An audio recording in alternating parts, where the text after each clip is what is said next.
안녕하세요. 3일 동안 평안하셨습니까? 날씨가 참 춥죠. 요즘 날씨를 세상에 흔히 하는 표현으로 이야기하자면 깜빡이도 안 켜고 들어온다, 이런 표현 같아요. 정말 겨울이 깜빡이도 없이 이렇게 들어와서 깜짝깜짝 놀랍니다. 물론 겨울이 완전히 들어오진 않고 아마 왔다 갔다 할 것 같긴 하지만 이 환절기에 건강 유의하시고 또 어린 아이들이나 노약자, 우리 특히 연로하신 성도님들을 위해서 우리 함께 기도하면 좋겠습니다. 우리 시작하면서 함께 인사하고 시작할까요? 옆 사람과 사랑과 소망을 담아 악수하고 하늘까지 함께 갑시다. 네, 함께 갑시다. 네, 네, 감사합니다. 지난 시간부터 우리는 주기도문을 함께 살펴보고 있습니다. 여러분들께서 가지신 성경을 마태복음 9장을 갈피해 두시고 그때그때마다 여러분들이 성경 말씀에서 직접 확인하시고 묵상해 나가시면 좋겠습니다.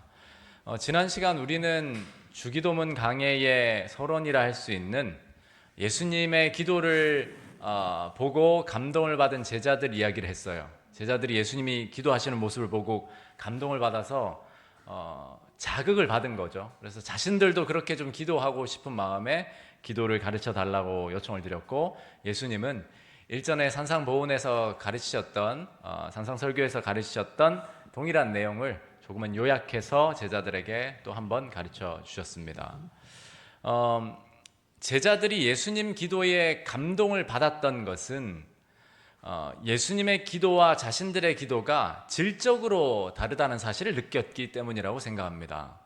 그게 아니라면 그들이 예수님께 기도를 가르쳐 달라고 하지 않았을 거예요. 무슨 말인가 하면 단순히 예수님이 2시간, 3시간 기도하시기 때문에 기도의 양이 달라서 기도를 배우려 했다면 그냥 그들 스스로도 해결할 수 있었어요.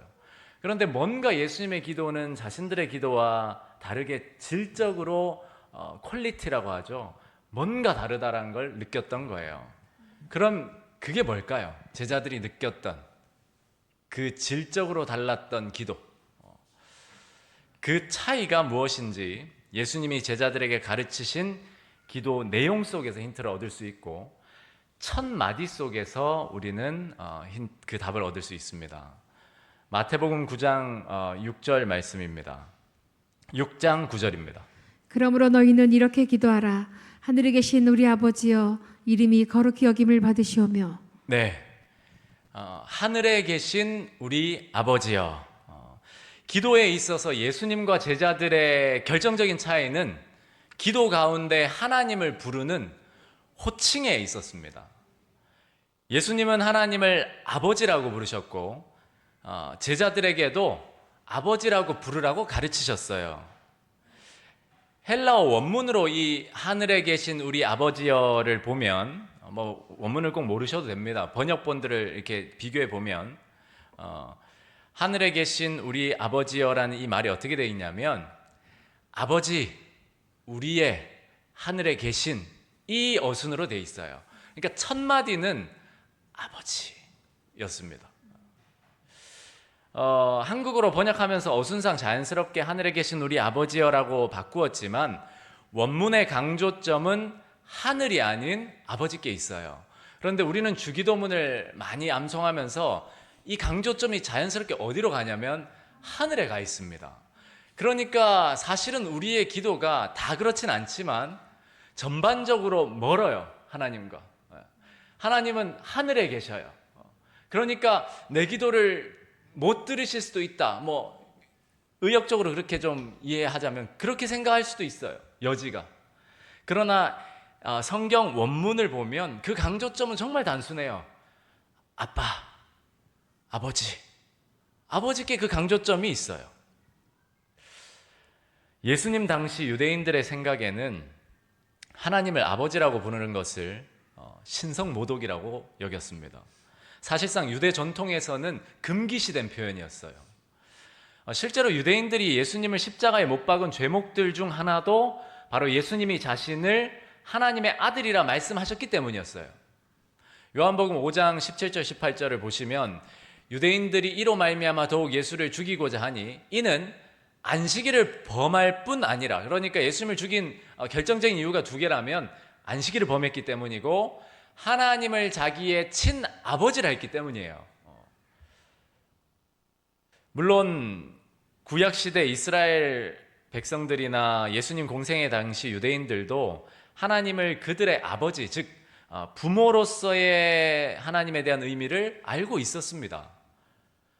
구약 성경에도 여러 곳 언급하고 있어요. 모세가 이스라엘 백성들을 가르칠 때 그는 내 아버지시오라고 분명히 말했고, 또 이사야서에는 주는 우리 아버지시라, 여호와여 이제 주는 우리의 아버지시니이다. 말라기서엔 우리는 한 아버지를 가지지 아니하였느냐. 유대인들의 개념 속에는 다 있었어요. 하나님 우리 아버지시다. 그러나 구약 이스라엘 백성들과 유대인들에게 하나님과 그들의 관계는 창조주 피조물, 왕과 백성의 개념이 훨씬 더 강했습니다.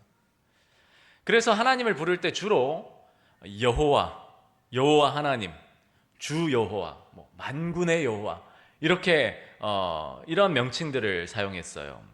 물론 이러한 호칭은 하나님의 거룩하심을 생각할 때 합당한 표현이고 하나님 그분에 대한 경외심이 잘 담긴 말입니다. 나쁜 표현이 아니에요. 그러나 실제적인 신앙에 있어서 유대인들은 하나님을 생각할 때 자기 생명보다 자녀를 사랑하는 부모를 떠올리지 못했어요.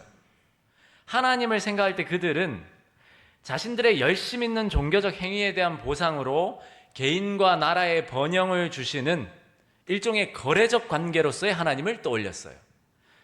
그래서 그들은 기도 가운데 하나님을 아버지라 부르는 것이 너무나 어색했고 그것은 금기시할 만큼 신성 모독이라고 생각했어요.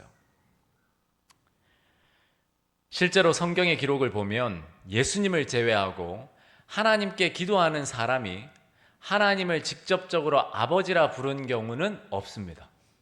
그 전체 성경에서. 탈무드나 미드라시 같은 유대 랍비들이 기록한 전통 이 율법서를 일종의 실천적인 영역에서 어떻게 해야 되는지를 설명하는 책들이죠. 유대인들에게는 경전은 아니지만 경전만큼 중요하게 생각하는 책들. 거기에도 경건한 유대인들의 기도문이 나오는데 그 기도문에조차도 하나님을 아버지라 부른 경우 없어요. 그에 반해 예수님은 딱 한 번의 경우를 제외하고 모든 경우에 있어서 그분의 기도에 하나님을 아버지, 헬라어로는 파테르라고 하는데 또는 아람어에 아바라고 하죠. 우리말 아빠처럼 아바라는 말. 그래서 아바 아버지 이렇게 성경에 번역하기도 하죠. 늘 아버지라 부르셨어요. 한 번의 경우를 제외하고라 말씀드렸는데 그 한 번 언제죠? 예수님이 딱 한 번 하나님을 아버지라 부르지 않고, 정확히 말하면 못했던 점, 딱 한 번이 언제입니까? 예수님의 십자가상 위에서 가상 7원 7번의 말씀 중에 4번째 말씀, 하나님 나의 하나님 어찌하여 나를 버리셨나이까. 이때는 아버지라 부르지 않아요. 왜 그랬을까요? 그 순간은 예수님이 하나님의 아들로서 계셨다라기보다 인류의 죄를 다 짊어진 죄인의 대표로서 하나님의 심판을 받는 법정에 있는 죄인이었기 때문에 그는 하나님을 일종의 아버지라는 그런 따뜻한 관계적인 호칭 대신에 법적, 심판적 호칭을 사용하신 겁니다. 그 일 외에는 늘 예수님은 기도 가운데 하나님을 아버지라 부르셨고 제자들에게도 그렇게 가르치셨어요. 그리고 그 이후에 예수님의 제자들과 또 사도들, 초기 교인들, 그리고 오늘날까지 하나님을 아버지라 부르는 이것이 보편화가 된 거예요. 그렇다면 왜 예수님은 하나님을 아버지로 부르는 것을 기도의 첫 가르침으로 말씀하셨을까요? 그 이유는 기도는 내가 무엇을 얻어내는 자리가 아니라 내가 누구인지를 먼저 깨닫는 자리가 되어야 했기 때문입니다. 기도의 자리는 그런 자리예요. 내가 하나님께 무엇을 얻어내는 자리가 아니에요. 물론 그렇게 얻어내기도 하죠. 야곱처럼 정말 씨름하면서 하나님의 복을 구하는 기도가 우리는 드려져야 합니다. 그러나 우선순위는 거기에 있지 않아요. 기도는 하나님께 나아가서 내가 누구인지, 하나님과 나와의 관계가 어떠한 관계인지를 바르게 깨닫는 자리예요. 바꾸어 말하면 기도는 요구사항의 나열이 아니라 관계의 선언입니다. 아버지, 하나님이 내 아버지가 되시고 나는 그분의 자녀됨을 선언하는 것, 그것이 기도입니다. 이번 주 교과 공부 주제가 선악간의 대쟁투와 관련된 것인데, 사단이 막후에서 예수님과 이 선악간의 대쟁투를 하고 있잖아요. 예수님이 우리를 위해 싸우고 계시고, 우리는 그 전쟁에 참여한, 그 전쟁의 전투에 참여한 주님의 군사들이죠. 사단이 우는 사자처럼 우리를 삼키려고 할 때 다음 중에 어떤 기도가 사단을 더 두렵게 할까요? 하나님, 사단을 이길 힘을 주세요. 제게 능력을 주세요. 하나님, 힘을 주세요. 사단을 이기겠습니다. 이 기도가 사단을 떨게 만들까요? 아니면 아버지, 믿음을 가지고 하나님을 진심으로 내 아버지로 믿는 믿음으로 하나님을 부르는 기도가 더 사단을 떨게 만들까요? 제가 사단은 아니라서 모르겠습니다. 그러나 제 생각에는 이것이 정말 바른 믿음으로 드려진 기도라면 저는 아버지라는 말에 사단이 더 떨 것 같아요. 하나님, 사단을 이길 힘을 주세요라는 것은 하나님의 인격을 구하고 있다기보다, 하나님의 존재를 구하기보다 하나님의 속성을 내가 받으면 내가 싸워 이긴다라는 어떤 그런 의미가 암시되어 있는 것 같아요. 자칫 잘못 드리면 내 자아가 세워지는 기도가 될 수 있어요. 그러나 아버지, 그 기도는 어떤 걸까요? 지난 안식일에 여자아이들이 막 이렇게 뛰어놀다가 저 턱에 이렇게 올라가서 뭘 찾다가 등산객들이 이렇게 좀 내려왔어요. 그런데 하영이가 좀 높아 보이니까 그 등산객 중 한 분이 이렇게 내려주려고 하영이한테 다가가는데, 사실 요즘 그런 게 조심스러운 일이잖아요. 하영이가 싫어요, 이제 배운 대로 이렇게 하고 저한테 이렇게 아빠 하면서 달려왔단 말이에요. 그 자리에서 하영이가 자기가 뭔가를, 이 아저씨를 이겨보려고 결심하고 뭔가 도구를 찾고 이런 것보다 그저 그냥 멀리서 아빠 한마디 부르면, 만약에 그분이 나쁜 사람 아니지만 어떤 나쁜 마음을 가지고 그렇게 접근한다 하는 사람이었다면 아빠 하고 부르는 순간 긴장이 될 거 아니에요. 얘가 막 몽둥이를 찾고 돌을 찾고 하는 동안 긴장하겠습니까? 이 조그만한 애가 나를 괴롭히면 어떡하나, 그러지 않습니다. 여러분, 사단이 우리가 힘을 주세요, 능력을 주세요, 지혜를 주세요, 두려워하죠. 예수 이름으로 구하면. 그런데 그 기도가 예수를 구하는 기도가 아니라 예수의 능력을 구하고 자기가 싸우려 하면 오히려 박수를 칠 거예요. 그런데 자기는 아무것도 할 수 없는 무능력한 존재라는 것을, 적어도 사단과의 싸움에서, 그러나 내게 아버지가 계시고 그 아버지는 나를 위해 싸우신다는 사실을 알고, 그 아버지가 살아계셔서 내 곁에 계시다는 사실을 알고 아버지라고 부르면 사단이 얼마나 두렵겠습니까? 얘는 가까이 하면 안 되겠다. 예수님은 제자들에게 기도를 가르치시면서 그들로 하여금 그들에게 사랑과 능력의 아버지가 계시다는 사실을 기억하는 것을 기도의 교훈의 첫째로 삼으셨습니다. 그러므로 우리는 이 기도, 예수님이 가르치신 이 기도의 의미를 바르게 이해해야 해요. 하나님께 나가는 첫 단계는 그분께서 우리에 대해 가지고 계시는 사랑을 알고 믿는 것이다. 네. 하나님께 나가는 첫 단계는 내가 하나님께 얼마나 잘하고 있는지를 준비하는 것도 아니고, 내가 얼마나 하나님 앞에 깨끗한지를 확인하는 것도 아니라 하나님께서 나에 대해서 가진 사랑을 알고 믿는 거래요. 그 믿음의 표현이 뭐죠? 아버지. 여러분은 기도할 때 아버지라는 말을 자주 사용하십니까? 자주 사용할 뿐만 아니라 거의 매번 사용하죠. 오늘도 다 그렇게 기도해 주셨는데, 그런데 가만히 생각해 보면 우리가 단순히 입으로 아버지라고 소리를 낸다고 해서 그것이 주기도문의 가르침을 온전히 이해하고 따른다라고 할 수 없다는 거예요. 유대인들과 다르다라고 할 수 없다는 거예요. 왜 그런가? 예를 들면 이런 겁니다. 우리나라 말에 격식 차린 말로 진짜 친아버지 어머니가 아닌데도 아버님 어머님 이렇게 부를 때가 있어요. 저도 식당에서 좀 목사님 티 좀 내보려고 하면 식당 계신 아주머니 이렇게 김치 하나 더 달라고 할 때 뭐라 부를까요? 어머님 그 김치 좀 더 주세요. 이렇게 부를 때가 가끔 있어요. 물론 뭐 이모님 할 때도 있죠. 예. 그거보다 더 격식을 차린 말이 아버님, 어머님이에요. 친아버지, 어머니한테는 잘 그렇게 부르지 않아요. 그렇다고 해서 그렇게 부른다고 해서 그분이 내 어머니가 된다거나 아버지가 되진 않고, 내가 그렇게 부른다고 해서 내가 가끔 전화를 드리거나 명절에 그분을 만나러 가지도 않아요. 그러면 우리가 예수님, 하나님께 기도할 때 아버지라고 부를 때 어떠한 의미로 부르냐는 거죠. 단순히 그 워딩이, 그 단어가, 그 소리가 의미를 지니지 않아요. 물론 그 의미를 지니죠. 그러나 우리에게 유효한 의미를 지니려면 믿음이 있어야 합니다. 어떠한 믿음이죠? 네. 예수님이 가르치신 이 하늘에 계신 우리 아버지여, 정확히 말하면 아버지여라는 이 말은, 표현은 아버님의 수준이 아니고 아들이나 딸이 집에서 아빠, 무슨 필요가 있을 때, 도움이 필요할 때 아버지라고 부르는 그런 뉘앙스와 같은 말입니다. 아바 아버지, 이 말도 넓은 의미에서 신학자들은 그것이 아빠를 의미한다라고도 해석하게 해요. 그러나 요즘 이제 주류 신학계는 그렇게 보지 않고 일반적인 친근한 의미의 아버지다, 뭐 이렇게 이해합니다. 그러나 어쨌든 의미는 똑같아요.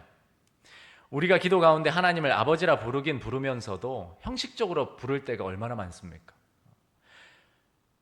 이 표현의 깊은 영적 의미를 생각하지 않고 부를 때가 얼마나 많습니까? 하나님을 아버지라 부르는 기도를 드려도 때로는 그렇게 하지 않은 유대인들의 기도와 다를 것이 없어요. 예수님이 유대인들에게 뭐라고 말씀하셨냐면, 이 백성이 입술로는 나를 공경하되 마음은 내게서 멀도다. 이 말을 우리에게도 적용시켜 봐야 돼요. 입술은 늘 아버지인데 마음은 정말로 친아버지라면 내가 그렇게 생각할 수 없는데 나를 벌 주시고 내 숨은 죄를 찾아가지고 넘어뜨리시고 내가 뭐 잘못했기 때문에 병 걸리게 하시고 뭐 그런 분으로 우리는 이해하면서 아버지라 불러요. 여러분, 하늘에 계신 우리 아버지라는 표현 자체도 중요하지만 이 표현에 담긴 의미를 이해하고 믿는 것이 더 중요합니다.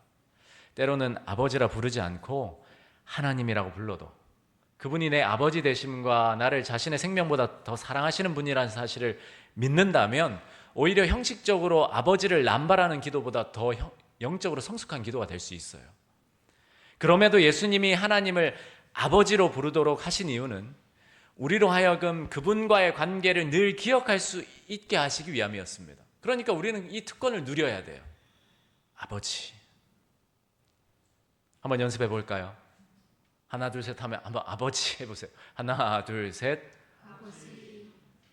사랑이 하나도 담겨 있지 않아요. 집에 가서 아버지 어머니 이렇게 부릅니까? 이게 우리의 현실입니다. 저의 현실이고. 사실 어떤 의미에서 우리가 예수님이 가르치신 주기도문의 첫 문장, 아니 첫 마디만 제대로 이해하고 믿는다고 한다면 사실 기도는 거기에서 끝이 납니다. 좀 극단적으로 말하자면 끝이 난다는 말은 승부가 결정되었다라는 거예요. 진심으로 내 아버지가 하나님이라는 사실을 믿어버리면 아니 무슨 걱정을 할 게 있습니까? 그것은 승리의 기도가 됩니다. 하늘의 주인 되시는 하나님, 영원한 생명이신 하나님, 창조와 구원 되시는 하나님의 아들이라고 내가 고백한 마당에 무엇을 도대체 걱정한단 말이죠? 옛날에는 설교할 때 부자를 이렇게 언급하면 삼성 이건희 회장을 언급했는데 이제 돌아가셨으니까 이재용 회장이 있죠. 그 이재용 회장이 얼마 전 군입대를 했다고 해요. 사람들이 다들 그렇게 합니다. 야, 쟤는 걱정할 게 없겠다. 왜 걱정할 게 없습니까? 그 이재용 회장을 아버지라 부르는 그 자체 때문에 그렇습니다. 그런데 그냥 생각해 보면 우리는 이재용 회장보다 하나님을 훨씬 더 못한 존재로 생각하나 봐요. 여러분, 누군가 하나님을 아버지라고 기도할 때, 특히 오늘 인도도 하시고 기도도 하신 하나님 아버지라고 이렇게 기도할 때, 오늘 기도 우리 테리아 집사님 하셨고 배민정 집사님 인도 기도하셨는데 아버지라고 할 때 우리가 뭐라고 생각해야 되는지 아십니까? 와, 집사님은 이제 걱정할 게 없겠다. 아빠가 하나님이래. 근데 우리 이런 생각 안 하잖아요. 우리는 그 세상의 대기업 회장보다 하나님을 못한 존재로 생각하나 봐요. 저도. 그러니까 앞으로는 누군가가 하나님 아버지라고 기도하면 감동을 우리가 받아야 돼. 야, 저 사람은 아버지가 하나님이래. 그러면서 우리도 깨달아야죠. 우리 아버지? 나도 아버지가 하나님이네. 그런데도 걱정하고 염려하고 사는 우리를 보시고 예수님이 딱 하다 못해 답답하셔서 다음과 같은 말씀들로 가르치셨습니다. 너희 중에 누가 아들이 떡을 달라 하는데 돌을 주며 생선을 달라 하는데 뱀을 줄 사람이 있겠느냐? 너희가 악한 자라도 좋은 것으로 자식에게 줄 알거든.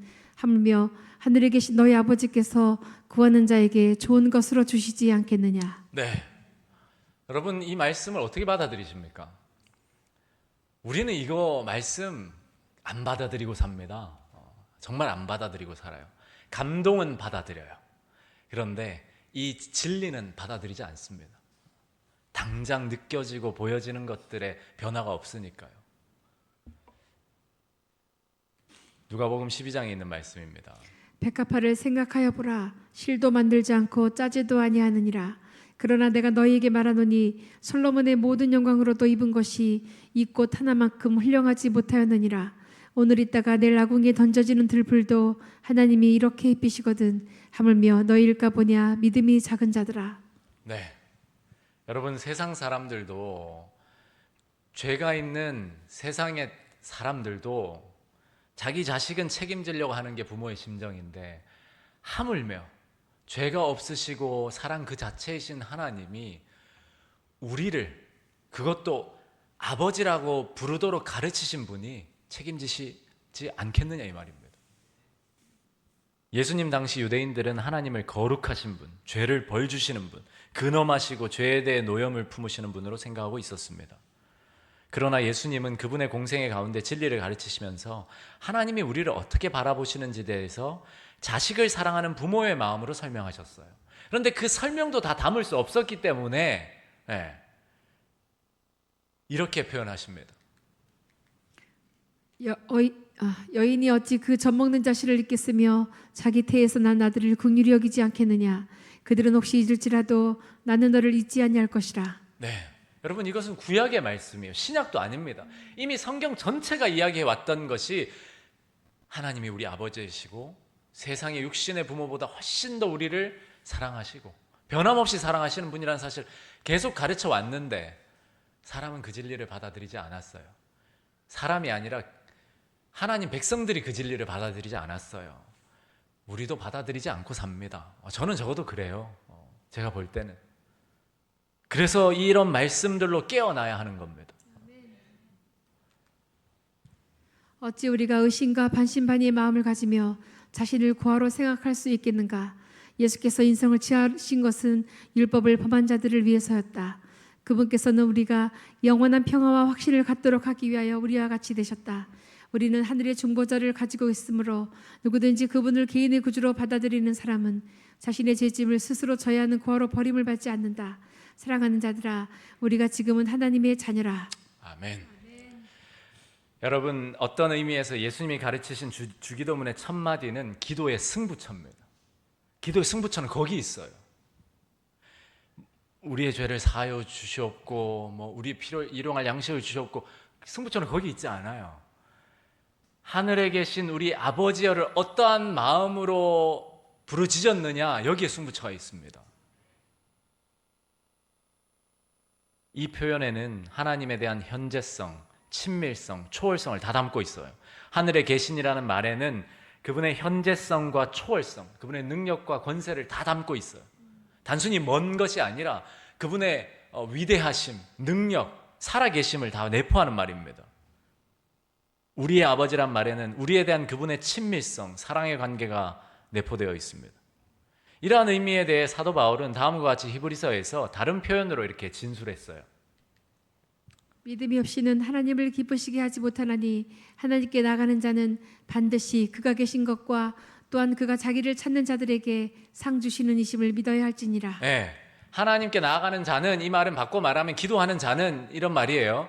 그렇다면 기도하는 자는 반드시 뭐가 있어야 된다? 믿음이 있어야 된다. 근데 그 믿음이란 건 하나님이 살아 계신다는 걸 믿어야 되고, 자기를 찾는 자에게 상 주시는 이심을 믿어야 된다. 이 말을 우리 본문으로 가져와 보면 아버지란 걸 믿어야 된다는 거예요. 그러므로 이제부터라도 우리를 당신의 생명보다도 더 사랑하시는 하늘 아버지가 계심을 절대로 잊지 맙시다. 이 사실을 진정으로 믿는다면 아마 많은 사람들이 인생의 고독으로부터 해방될 거예요. 친구에게 배신당하고, 남편과 사별하고, 아내와 이별하고, 그렇게 자녀들과 분리되고 홀로 고독을 느끼는 사람이라도 하늘에 계신 우리 아버지여라는 이 영적 의미를 바르게 이해하고 받아들일 수 있다면 절대로 고독해질 수 없습니다. 제가 일전에 목회하던 곳에서 한 청년과 이렇게 가까이 교제할 수 있게 됐는데, 남청년이었는데, 이 친구는 아버지를 어린 시절 이제 아버지 어머니가 헤어지신 경우라서 아버지를 몰랐어요. 아버지가 누군지, 있다는 것만 알았죠.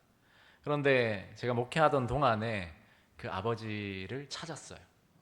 그렇게 해서 그 아버지와 만났는데, 물론 이렇게 뭔가 다 회복되거나 다시 같이 살고 이런 경우는 아니었지만 다 성인이 됐기 때문에 그 친구가 아버지를 몇 번 만나고 난 다음에 제게 했던 말이 있어요.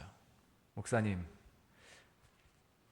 나에게도 아버지가 있다는 사실 그 자체만으로도 큰 힘이 되더라고요. 이 이야기를 했어요. 그냥 아버지가 있다는 자체. 여러분, 하물며 우리의 머리털도 다 세실 만큼 우리를 사랑하시고 돌보시는 하늘 아버지께서 계신다는 이 사실이 우리에게 위로가 되어야 하지 않겠습니까? 참새 5마리가 두 아사리온에 팔리는 것이 아니냐. 그러나 하나님 앞에는 그 하나도 잊어버리시는 바 되지 아니하노도다. 너희에게는 심지어 머리털까지도 다 세신 바 되었나니 두려워하지 말라. 너희는 많은 참새보다 더 귀하니라. 네. 여러분들도 자식을 다 키워보셨겠지만 아이가 이제 커서 이렇게 아장아장 떼다가 첫 말을 뗄 때마다 얼마나 감동이 있습니까? 그런데 그 말 중에 무슨 말 할 때 제일 감동이 있어요? 엄마, 아빠. 엄마를 먼저 하긴 해요. 조금 섭섭하지만 아빠. 난리가 나요. 아빠. 사실은 자기 밥 먹으려고 아빠 이렇게 했는데도 막 아빠로 들려서 야 아빠가 했다고 막 이렇게 해요. 여러분, 제 첫째와 둘째, 특히 첫째를 첫째니까 그만큼 사랑을 더 많이 줬죠. 아빠 이렇게 부르기만 해도 얼마나 행복한지 몰라요. 그리고 대략 알아요. 어떤 상황에서 아빠 부르면 얘 뭐 필요하다 다 알아서 그냥 화장실에서 아빠 부르면 뭐예요? 닦아달라는 거잖아요. 네. 다 알아요, 부모는. 여러분, 우리가 기도할 때 많은 말을 해야 될까요? 아버지 한마디만 우리가 믿음으로 제대로 내뱉어도 하나님 다 아신다니까요. 그 아시는 걸 그 사랑의 관계 속에서 편안하게 이야기하고 하나님이 내 아버지란 사실 때문에 확신과 용기를 얻어서 가야지, 내가 드린 기도가 응답되고 보여져서 위로를 받고 용기 받아서 떠나는 것은 기도가 아닙니다, 여러분. 그건 주문이에요, 주문. 차라리 하나님이 키오스크를 하나 만들어서 필요한 거 주문하도록 이렇게 해야 될 것 같아요. 그런 기도라면. 여러분, 하나님은 우리가 그분을 신뢰하는 어린애와 같은 마음으로 아버지라 부르는 거 정말 기뻐하십니다. 요즘 이 첫째는 머리가 좀 굵어졌다고 말을 제 기준에 엄청 안 들어요. 그러다 보니까 아빠 부르는 것도 옛날 같지 않아요. 감동이 없어. 영 못 들은 척하고 싶고. 근데 둘째는 이제 한창 귀여울 때라서 아빠 부르기만 해도 그냥 다 쏟아부어주고 싶고. 이게 인간의 마음인데 하나님은 절대 그러지 않으세요. 하나님은 우리가 죄를 지었던지 잘 살던지 못 살던지 아프던지 안 아프던지 관계없이 믿음으로 아버지라 부를 때 늘 한결같은 사랑으로 달려오십니다. 그러니까 우리는 우리의 육신의 아버지를 떠올리면 많이 오해할 때가 많아요. 그것은 하나님을 표현할 수 있는 가장 최선의 방법이지 하나님의 표현의 절대값이 아닙니다. 여러분, 하나님의 사랑을 표현할 때 인간의 언어로 다른 걸로 뭘 더 표현할 수 있겠습니까? 하나님은 하늘의 언어로 표현할 수 있었어요. 예를 들면 사브라카 이런 말로 표현했다 치겠습니다. 그럼 우리가 알아먹습니까? 이거 제가 지어낸 말인데 우리 인간이 알아먹을 수 있는 말로 전달을 해야 되는데 그 중에 사랑을 가장 잘 담은 최대값을 담은 용어가 뭐예요? 아버지, 어머니예요. 그러니까 그걸로 표현한 거예요. 그러다가 조금 더 관계적으로 깊은 사랑을 표현할 때는 남편과 아내를 표현하는 거예요. 친구로도 표현하고. 그게 인간 세상에서 사랑을 표현하고 우정을 표현하는 가장 좋은 단어이기 때문에 그렇지 하나님의 절대값이 아닙니다. 그러니까 그걸 기준으로 내 아버지, 어머니를 기준으로 내 친구를 기준으로 하나님을 바라보지 마세요. 그냥 그것은 우리를 하나님께로 이끄는 하나의 입구일 뿐입니다. 우리는 말씀 속에서 하나님의 성령의 계시를 통해 하나님을 이해해야 합니다. 그리고 하나님을 아버지라 부르는 것은 그분의 사랑을 신뢰하는 것도 있지만 그분이 아버지이기 때문에 그분의 모든 말씀에 내가 순종하고 살겠노라는 결심의 표현이기도 합니다. 그러나 그대가 하나님을 아버지로 부른 때는 그분의 사랑에 변함이 없음을 알고 자신을 그분의 지혜로 인도함을 받고 모든 일에 순종해야 하는 그분의 자녀로 인정하는 것이다. 여러분, 그리고 하늘에 계신 우리 아버지여에서 우리라는 말의 의미도 우리가 잊지 말아야 합니다. 우리 아버지니까 우리가 다 뭐예요? 형제가 돼버린 거예요. 형제 자매. 그래서 형제 자매라 부르는 거예요. 그래서 소그룹 하는 겁니다. 예수님은 그분의 기도를 통해 당신을 따르는 모든 자들을 그분의 형제 자매로 부르십니다. 우리는 언제나 우리의 기도에 다른 사람의 유익을 구해야 하고 그 이유는 하나님을 우리의 아버지로 믿기 때문입니다. 그분을 믿는 다른 모든 사람은 우리의 형제 자매가 되기 때문입니다. 하나님을 우리 아버지로 부름으로써 우리는 그분의 모든 자녀를 우리 형제로 인정하게 된다. 우리는 모두 이리저리 얽힌 거대한 인간 사회의 한 부분이며 한 가족의 구성원들이다. 우리는 무엇을 간구할 때 자신과 함께 이웃도 포함시켜야 한다. 자신만을 위하여 축복을 구하는 사람은 올바로 기도한다고 볼 수 없다. 많은 그리스도인들이 우리라는 개념을 많이 잃어버리는데 그래도 우리 새천사교회는 소그룹을 통해서 이것을 매주 기억하려고 노력하잖아요.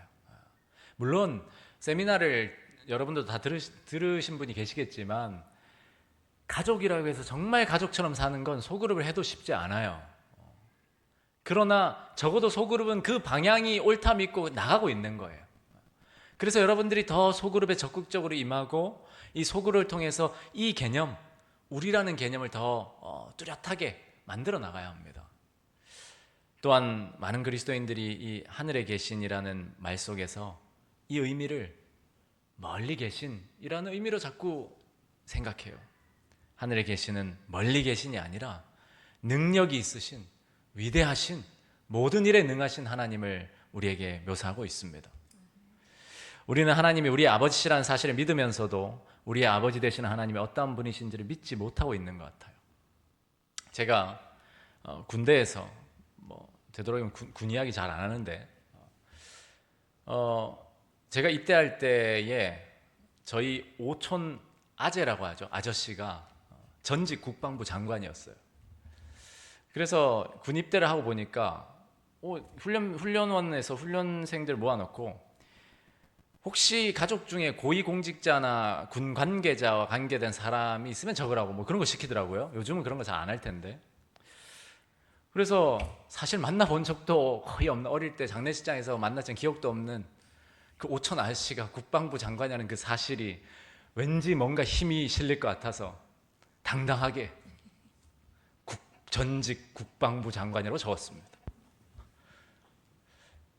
그런데 나중에 그걸 다 정리한 다음에 훈련병들이 모여 있는데 조교가 눈이 희둥그레져가지고 와서 정혜권 부르는 거예요. 그래서 일어났죠. 너 뭐라고 했을까요 그때? 너 그 친척이 전직 국방부 장관이야? 아, 예. 당당하게 대답을 했죠. 다른 사람들도 다 막 부러움의 눈을 보는 거예요. 뭔가 일어날 줄 알았어요, 저는. 이제 군대 뭐 어디 딴 데 보내는 건가? 그냥 조교가 농담으로 야, 너 왜 여기 있냐? 이러고 말았어요. 어쨌든 그 자체 그냥 전직, 제가 본 적도 없고 뭐 혜택을 본 것도 없는데 그 관계 하나에도 사람들이 난리가 나요. 여러분, 그런데 우리는 하나님의 자녀들이잖아요. 그런데 잘 안 써요. 아는 사람 중에 유명한 사람 누구 있냐 하면 하나님이라고 안 써요. 우린 제7일 안식 예수 재림교회라고도 잘 안 써요. 기독교. 영도 분위기 안 좋으면 기독교라고 안 쓰고 그냥 뭐 종교인. 안 쓸 수 있으면 그냥 선택사항이면 안 쓰고 넘어가고. 여러분, 우리에겐 당당함이 필요합니다, 여러분. 오해와 편견이 있더라도 우리는 정말 당당함이 있어야 돼요. 얼마나 위대한 관계인지 몰라요, 여러분. 이걸 깊이 묵상해야 합니다. 아버지가 판사, 검사, 국회의원만 돼도 얼마나 어깨 힘주고 삽니까? 법 없이 살 것처럼 다 뉴스에 나오잖아요, 안 좋게. 그런데 우리는 온 우주의 통치자의 자녀들, 그것도 전직도 아니고 현직 살아계신 하나님의 아들, 딸들인데 왜 이렇게 의기소침하며 움츠려들며 살까요? 여러분, 하늘에 가잖아요. 만약에 우리가 믿음이 있어서 하늘에 간다? 우주 거민들이 어떻게 할까요? 우리 각자 구원받은 한 사람 한 사람에게 제발 이번 안식일 우리 안식일 학교에 와서 순서 한번 써달라고 부탁하지 않을까요? 저는 그렇게 생각해요. 이번 안식일 어디 가기로 하셨어요? 우리 행성에 순서 한번 좀 부탁드립니다. 여러분, 우주의 개념을 여러분들 보셨나요? 과학자들이 풀어 어마무시하잖아요. 이 세상의 모든 바다에 모래, 알갱이, 수보다 우주가 훨씬 더 많다잖아요, 행성들이. 그러면 그 중에 하나님의 우주 창조하신 우주 거민들이 사는데 얼마나 많아요. 그런데 그 사람들이 우리를 볼 때 하나님의 생명으로 거듭난 직속 자녀들, 예수의 형제들, 친형제들인데 얼마나 부러워할까요? 실제로 부러워한다잖아요. 그래서 천사들이 자신들도 그 특권을 누리겠다고 그렇게 한다잖아요. 관심을 갖고 보고. 여러분, 저는 우리 새천사교회 믿음의 가족들이 예수님이 가르치신 이 기도의 첫마디에서 어깨를 펴고 움츠려들지 말고 당당하게 세상을 향해 나아가시게 되기를 간절히 소망합니다. 그리고 어떠한 순간이라도 우리는 의기소침해지고 용기를 잃고 위로가 필요할 때 기도하는 겁니다. 뭐라고요? 하늘에 계신 우리 아버지. 더 정확히 말하자면 저는 아버지라고 먼저 했으면 좋겠어요. 제가 아는 한 믿음의 선배도 기도할 때 늘 다른 말 안 하고 아버지 이렇게 해요. 근데 그 말 한마디가 얼마나 위로가 되는지 몰라요. 여러분, 우리가 예수님이 가르치신 이 기도, 하늘에 계신 우리 아버지요, 아버지요, 하늘들에 계신 우리 아버지요, 하늘에 계신, 이 깊은 영적 의미를 오늘 개인 기도 시간에 한번 느껴보시기 바랍니다. 오늘은 지난 시간에 몇 분 기도하셨죠? 5분 했습니다. 오늘은 6분 할까요? 7분 할까요? 6분 해보겠습니다. 6분 동안 많은 기도할 필요 없습니다. 오늘 배운 이 의미, 하늘에 계신 우리 아버지, 우리 아버지여 하늘들에 계신 이 의미, 또는 아버지라는 의미를 깊이 생각해보고 이것이 나에게 무슨 의미를 지니는지를 깨닫게 해달라고 한번 기도해보세요. 다른 말 많이 하지 말고 아버지, 아버지 계속 한번 그렇게 기도해보세요. 그리고 그 아버지를 오늘 꼭 손 붙잡고 집으로 돌아가게 되시기를 간절히 소망합니다. 네, 이 시간에 우리 함께 기도하는 시간을 갖겠습니다.